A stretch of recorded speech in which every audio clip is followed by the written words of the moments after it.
Vote সুষ্ঠু একটা পর্যায় পর্যন্ত সুষ্ঠুভাবে হয়েছিল, আমরা সেটাকে স্বাগত জানিয়েছিলাম। কিন্তু ফলাফল যখন ঘোষণা করার সময় হয়েছে, ওই সময়টাতে স্পেসিফিক অনেকগুলো আসনকে টার্গেট করে আপনারা দেখেছেন, বাংলাদেশ খেলাফত মজলিসের আমির আল্লামা মামুনুল হক ঢাকা 13 সেই আসন, ঢাকা 8 আসন, বাংলাদেশ জামাত ইসলামের সেক্রেটারি জেনারেল আসন, এরকম স্পেসিফিক কয়েকটা আসনকে টার্গেট করে সেটার ফলাফল পরিবর্তন করে দেওয়া হয়েছে। কেন্দ্রগুলোকে দখল করে সেই কেন্দ্রে জোর করে প্রশাসনকে ব্যবহার করে সেই ফলাফল পরিবর্তন করা হয়েছে।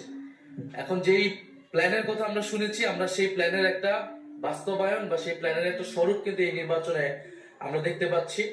এবং এই ধরনের ফলাফল কারচুপি করে যারা পুরনো আমলে আওয়ামী লীগ যেইভাবে নির্বাচন করেছে, সেই ধরনের প্রচেষ্টা আমরা যাদের ভিতরে দেখতে পাচ্ছি, তারা কিভাবে রাষ্ট্র পরিচালনা করবে, কিরকম দেশ পরিচালনা করবে, সেটা নিয়ে জনগণের মধ্যে প্রশ্ন এসেছে। এবং নির্বাচনের পরদিনই যারা তাদের প্রতিদ্বন্দ্বীদের উপরে হামলা, সারা দেশে নির্বিচারে বাড়ি ঘরে হামলা, আগুন লাগানো, হুমকি এবং এলাকা ছাড়া করতেছে, তাদের কাছে এই দেশের জনগণ, এই দেশের মানুষ কিভাবে নিরাপদ থাকবে সেটা নিয়ে প্রশ্ন এসেছে। এবং সেটার জন্য আমরা 11 দল কিন্তু ঐক্যবদ্ধ হয়েছি।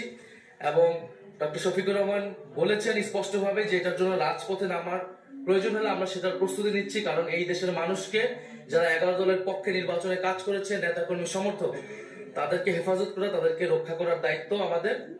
আরেকটি কথা আমি বলতে চাই, আমরা জনগণকে অভিবাদন জানাই যে জনগণ এত প্রতিকূলতার মধ্যেও 11 দলের পক্ষে ভোট দিয়েছেন, 11 দলের পক্ষে বিজয়ী হয়েছেন। অনেকেই অনেক কারচুপি করে তাদের বিজয় আটকানো যায়নি। আপনারা দেখবেন যে গণভোটে কত পার্সেন্ট ভোট পড়েছে, 60% ভোট পড়েছে, 60+ ভোট পড়েছে।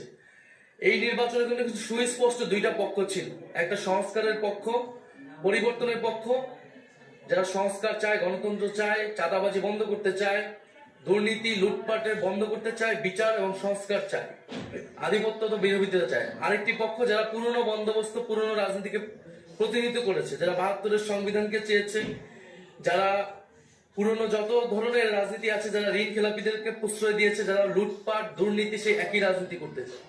ফলে জনগণ ব্যাপকভাবে যেই 60%-এর বেশি, 60+ সংস্কারের পক্ষে তারা ভোট দিয়েছে, সেই একই জনগণ কিন্তু 11 দলের পক্ষেও ভোট দিয়েছে। কিন্তু শেষ মুহূর্তে এই 10%-এর মতো ভোট কিন্তু কারচুপি করা হয়েছে, ফলাফলে কারচুপি করা হয়েছে। না হলে এই পুরো ভোটটাই 11 দলের পক্ষেই আসতো।